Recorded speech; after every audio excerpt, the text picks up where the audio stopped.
Now, on 105.9 FM and streaming worldwide on the WMAL app, O'Connor and Company. Good morning. It's 8:07 a.m. You are here on WMAL. Here, I'm Sean Kennedy, co-hosting with the inimitable Larry O'Connor, who will be joining us shortly. And we have on the phone Alex Plitsas. And Alex is the former White House hostage policy team member and former Pentagon official who is a senior fellow with the Atlantic Council. Alex, thank you for joining us this morning. It's a real pleasure, and I know this is your bailiwick as to what has gone on in the last few days. Can you tell us a little bit more about what you saw go on behind the scenes in your experience doing hostage negotiation that can bring us some insight into what happened here? Sure, I appreciate it. Thanks so much for having me on. So, yeah, I've been working on hostage cases for about the last 10 years or so. So I was on the White House hostage policy review the last time it was reviewed in about 2015. So not so much negotiating on behalf of this, was more policy, and then having some direct involvement with cases over the last few years in multiple countries. So what I saw going on was rather remarkable. This had to have been the most complex hostage situation I've ever seen in my short career in the last 15, 20 years, or been briefed on from historic cases, in the sense that you had over 200 people hidden and spread across a large area, making like a simultaneous hostage rescue operation virtually impossible. Hamas did the inevitable, where they ended up executing a couple of hostages, where there was an attempted rescue during captivity, over a year ago. And so it really left the Israelis in a very difficult position in the sense that there was no one else operating inside Gaza besides them and Hamas. There were miles of tunnel networks, and so it really left no choice but to try to finish this through negotiations, or else the remaining hostages would have potentially been killed. So it really put the Israelis' backs into a corner. So go ahead, Alex. What I was going to say, so one of the things that I'm always curious about is how do you even start a negotiation like this? Because these sides are obviously so intractably opposed to each other. How do the Israelis make contact with Hamas? Who is the interlocutor for you to go into a negotiation like this? So that's actually a brilliant question, a great one to start with, and not most, many people don't ask. So the Qataris have gotten a bad rap from some folks who have, come down. Prime Minister Netanyahu said some harsh words, but they've hosted Hamas, they've hosted the Taliban in our request specifically to help facilitate negotiations. And the Qatari Emir, I've had the privilege of hearing him speak a few times and being at a few conferences with him and having a chance to engage. And as long as both parties are willing to talk, the Qataris will host under certain conditions and do so. So Hamas's political office had been moved to Doha in Qatar, and so there was therefore a mechanism to engage them with. The first question becomes, are you talking to the right people, right? And that's a matter of control. That's why you saw very early on there were two women that were released near immediately, two older women that were there, and that was a request for a demonstration that Hamas and the people they were talking to actually had the ability to exert control over the process. Because at the end of the day, you want to figure out who the decision maker is, what they want, what you're able to do and not able to do policy-wise. In this case, is a declared, designated terrorist organization. Mm-hmm. And the last point on that is there's a misnomer that there's no negotiating with terrorists. No, you'll negotiate and you'll talk to them, right? It doesn't mean you're going to give them a policy concession, which is where the line break is. Yeah. So it becomes a question of what they want. And in this case, Hamas took over 200 hostages. They were scattered from kibbutzes and small towns all over Israel. So it was clear that this wasn't some random cell of terrorists that decided to take hostages at the last minute. To take hostages at that large of a scale across that area would have meant there would have been an order given, or it was pre-planned. And you wouldn't take, because it's a pain. You have to care for those people, take care of them, keep them alive, or else they're of no value to you. And the only reason you would take them in that number and that swath of an area is that you would have had to have known what you were planning to do if successful was so bad that the Israeli military response would be overwhelming, and your only hope of ending a war without total annihilation of the group would be a hostage swap. We are speaking with Alex Plitsas, a former White House hostage policy team member, now with the Atlantic Council. And, trust is a big part of this, and it's hard to base any negotiations and a hopeful resolution when you can't fully trust the other side. And it's got to be hard to come to the table and look at Hamas and think, oh, yeah, we can trust them. So how do you bridge that gap? Or is it just sort of show me and then I'll start trusting you when you start actually giving me some actions? It's a good point. So the first point, again, was to start with those two women early on to demonstrate that they were both capable and willing, and then finding out what they wanted. The next then is, you have to, little good faith measures here or there usually to get it done. And in the case of Hamas, where this was difficult is that they had diametrically opposed end states virtually from the beginning, in that Hamas was seeking assurances that it would be part of some post-war security element and be allowed to keep its weapons. Now, I saw the video of the attack the Israelis compiled. It's basically Hamas GoPro footage, which we now know from the leaked letter the other day that Yahya Sinwar wrote, that their direction was to take the videos on purpose because they wanted to galvanize and hopefully get people in the West Bank and the broader Arab world to then join in on this terrorist attack, which obviously didn't happen. Yeah. So it was Hamas's own footage. And it shows about 10% of the deaths. I have never seen anything so heinous because they actually enjoyed what they were doing in the video. So it makes it extremely difficult to trust and leave a group like that armed on your border. So from the onset, they were opposed. Alex, how important was the strike on Iran's nuclear facilities in terms of setting the stage here and sending a message that things have changed?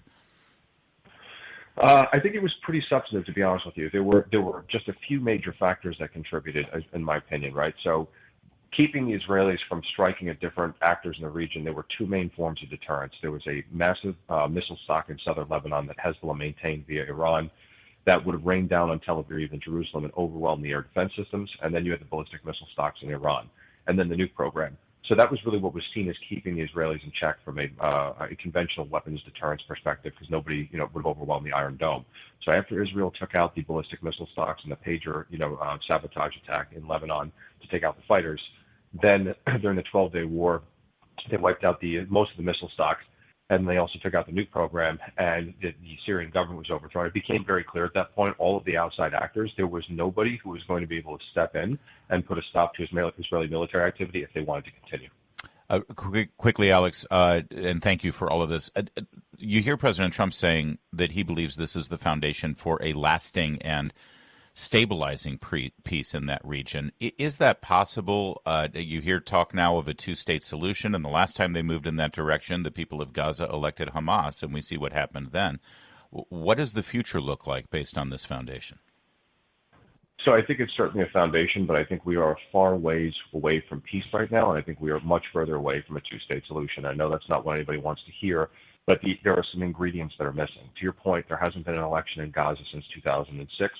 And it was also held in the West Bank. And at that point, the Israelis said no to elections in East Jerusalem that the Palestinians were demanding. Yeah. So there hasn't been elections in 20 years. There is no viable opposition government in waiting. There is no one to take over. There is no partner for peace in Gaza of any kind. So we have to do what we call nation and state building. And by we, I mean the broader community. I don't know who will end up paying for all of this at some point, to rebuild the infrastructure that was destroyed, as well as the governing capacity, because Hamas has controlled every institution top to bottom in the entire Gaza Strip, from the health ministry to finance to also having an armed, militant and terrorist wing. So, at some point, where do you break the line? How do you do that? That's going to take time, and there is zero political or emotional appetite for a two-state solution inside Israel. So everybody's asking for a state based on 67 borders. I don't see the ingredients there right now. It sounds reasonable. And by the way, just so you know, we aren't looking to hear that there's a two-state solution coming. We're fine with it as long as the people of Israel and that nation is secure and their innocent civilians are protected. We don't need a two-state solution from our perspective. So, thank you, sir. Not the station. Sorry about that. That's fine. I don't mind it at all. We tell it like it is. All right. Thanks, Alex. Great talking with you. Thanks for having me. WMAL, making sense of the news. Live from the Home Paramount Pest Control Studios. Home Paramount, the leader in pest control since 1939. Your next $1,000 could be one text away. It's $5K a day on WMAL. Abigail Spanberger wants to be your governor of Virginia, and she's trying to play out the clock. She's in prevent defense. Of course, she doesn't want to talk to the media. And we know now why she doesn't want to talk to the media, because she can't give straight answers to anything. It's word salad. It's mishmash. She doesn't want to reveal what she truly believes and what she truly stands for. As you saw in the debate the other night, which was devastating to her, and the ads have been equally devastating.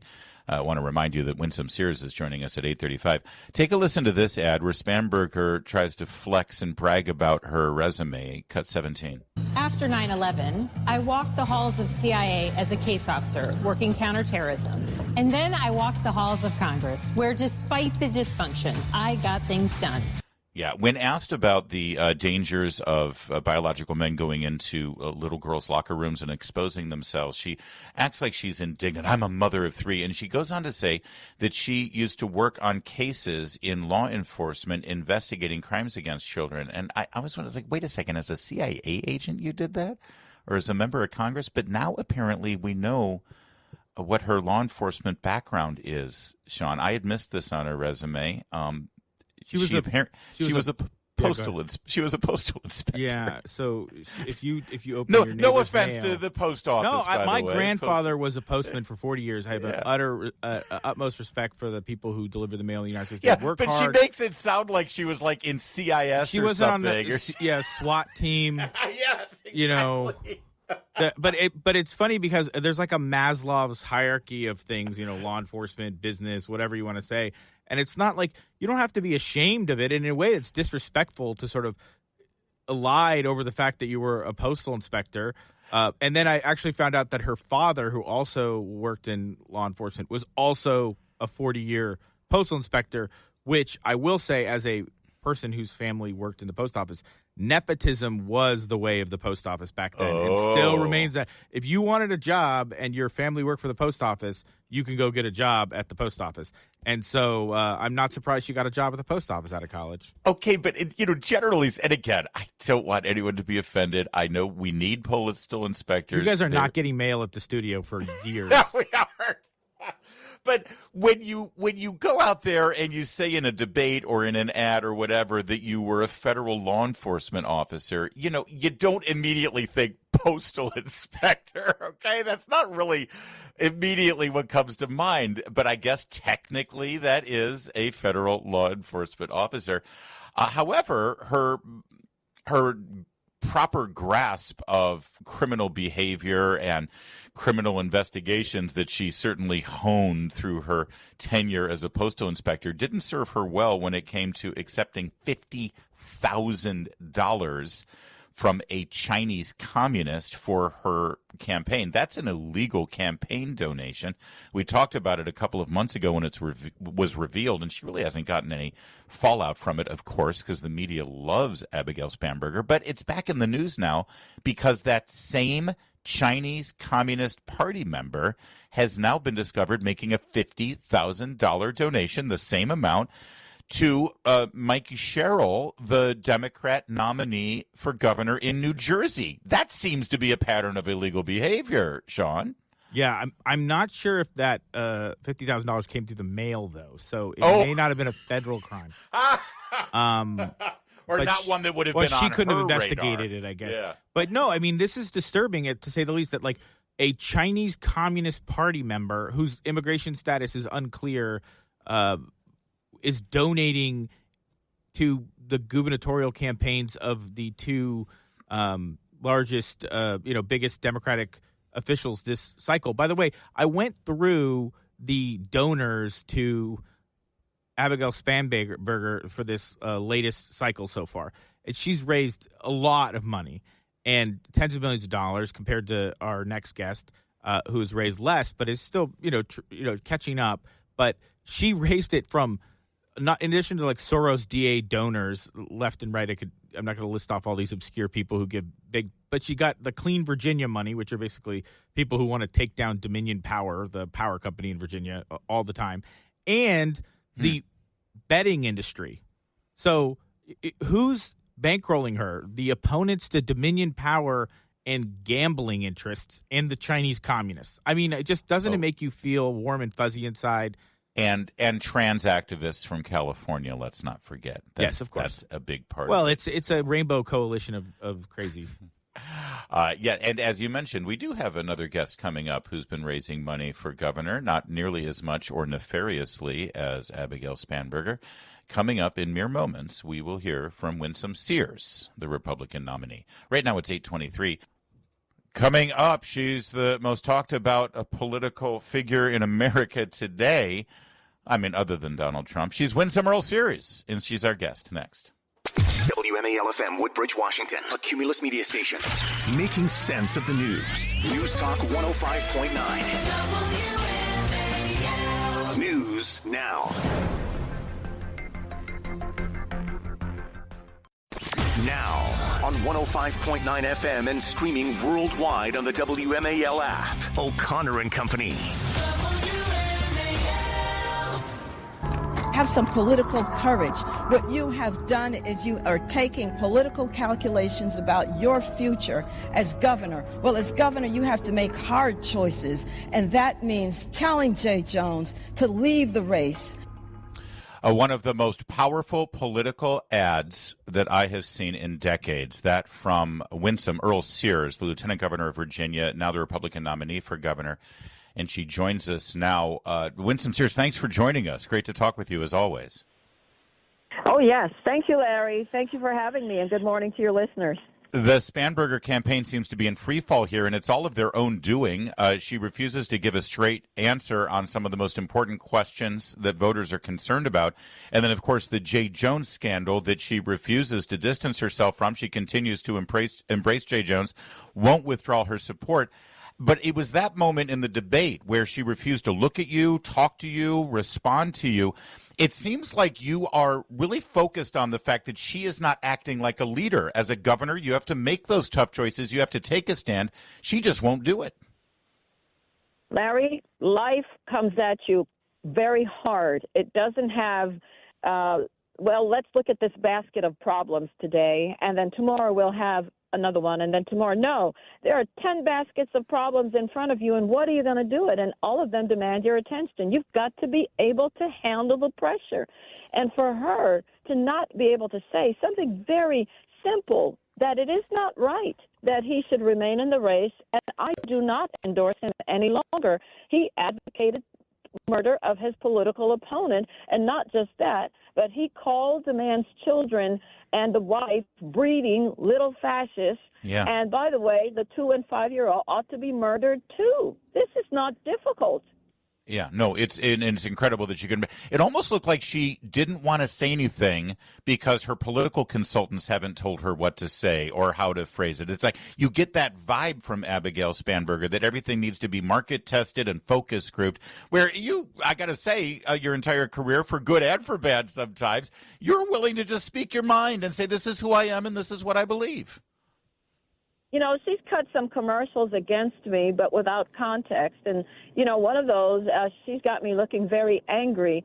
And what she leaves out is that the fact her supporters were so shouting over me, I had to shout back so that people could hear me, or otherwise I'd have to leave the stage like a coward. And I am not a coward. You have to stand up for the right thing. You cannot be shouted down if you're trying to be governor of our great Commonwealth. Lieutenant Governor, this is Sean Kennedy. I am privileged to be in here this morning co-hosting, and I wanted to ask you, what is the most important issue that has not been talked about in the media this election cycle? I feel like there are so many things where we get focused on the shiny object, and as the abhorrent comments of Jay Jones have come to light, some things have been pushed to the side that we need to be talking about. What is it that the voters here in the Northern Virginia region should be thinking about as they head into the polling booth? Well, of course, we must talk about the economy. The economy is very important. And, you know, we've created over 265,000 jobs in Virginia. We have even job openings left of about 225,000. We tried to bring 800 jobs just in Northern Virginia alone this summer, and the Board of Supervisors there wouldn't vote for it, I guess because they wanted to act as if the Republicans are so bad, then they would have something to say. We need to talk about our energy policy. Your light bill is going to be going up. If it hasn't already, by next year, you're going to see a sort of doubling of it, and it's because of the Virginia Clean Economy Act, which no Republican voted for, every single Democrat. And so if you think cost of living is going up, blame that. And my opponent is saying that she is going to get rid of oil and gas in Virginia. And then what? What in the world?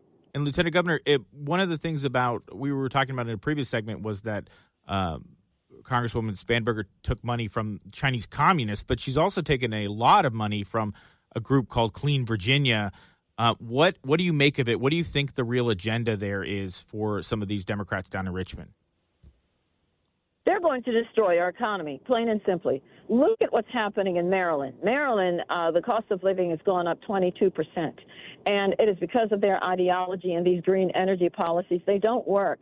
Even you see in California, Gavin Newsom, the governor there, is suing to prevent the oil and gas refineries from leaving California, because he understands there's going to be rolling blackouts worse than you've ever seen. And remember, just in Maryland, this past August, the Marylanders were told to prepare for rolling blackouts because they have no energy policy that's sustainable. That's what Abigail wants to bring to Virginia. We haven't come this far to only go this far.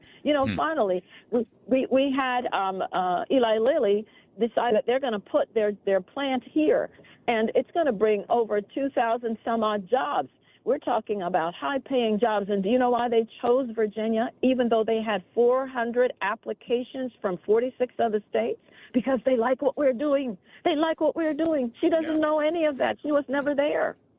It's ironic that you sort of misspoke and confused Virginia with California there, because her policies are Gavin Newsom crazy California policies that Virginia wants nothing to do with.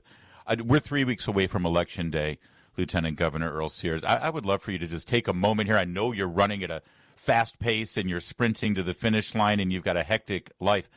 Are you stopping once in a while to sort of soak it all in? The fact that you came here, your father with hardly any money in his pocket from Jamaica, tried to make a life for you, and here you on the brink of this Election Day. Oh my God! This is. There are times when tears come to my eyes, because I am the kid who came off the Pan American plane at 6 years old. And here I am now running to be governor of our great Commonwealth. And I understand that our country is not perfect, but there is no country that's perfect. But America is the best we've got. And we cannot teach our children to hate their own country. Then what? What are we, civil war all over again? We've seen enough. We don't need politicians who divide us. We need to come together. We want to live in peace. We want to live in harmony. Why are we doing this? We want our children to have a hope and a future. We want I'm trying to create generational wealth for my children, and I want your children to have the same. But we cannot do it if we tear our country apart. And the rogue nations of the world, they're watching us and they're laughing at us. I was just reading about China. China, there's a factory there, several factories now. There's not one human. It's all robotic. While we're trying to figure out what a woman is. We don't have time for this. Well said. The more people learn about Winsome Earle-Sears and the work that she did in the community, working with a men's prison ministry, a women's homeless shelter, it's an incredible life, an incredible legacy. And I start to get tears in my eyes, too. I've been honored to meet you in the past, and these next 3 weeks, it's going to be defining, not just for you and for Abigail Spanberger, but for Virginia and what Virginians stand for. And I have faith, I have hope that they will, in fact, stand for what Virginia's always stood for, freedom and opportunity. And yes, looking at each Virginian as a person who demands respect and dignity and not divides through party lines with the hateful rhetoric that the Spanberger campaign has been embracing. Good luck to you. We'll talk to you again before Election Day. Let people know, what do you need from them right now? Volunteers, money, all of it, where can they go? All of it, winsomeforgovernor.com. And by the way, fuel you and seeing signs 647. That's what they do in other countries. We can't do that here. We don't advocate the killing of our political leaders. Yeah. It's sad that you actually have to say that, but considering Spanberger's refusal to withdraw her endorsement of Jay Jones, you got to say that. Yeah, we're not in favor of killing our political opponents.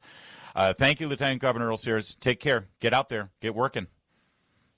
This afternoon on the Derek Hunter Show. Now that Donald Trump has brought peace to the Middle East, will he bring peace to Washington? Not if Democrats have anything to say about it. We'll talk about it at 3 o'clock on WMAL.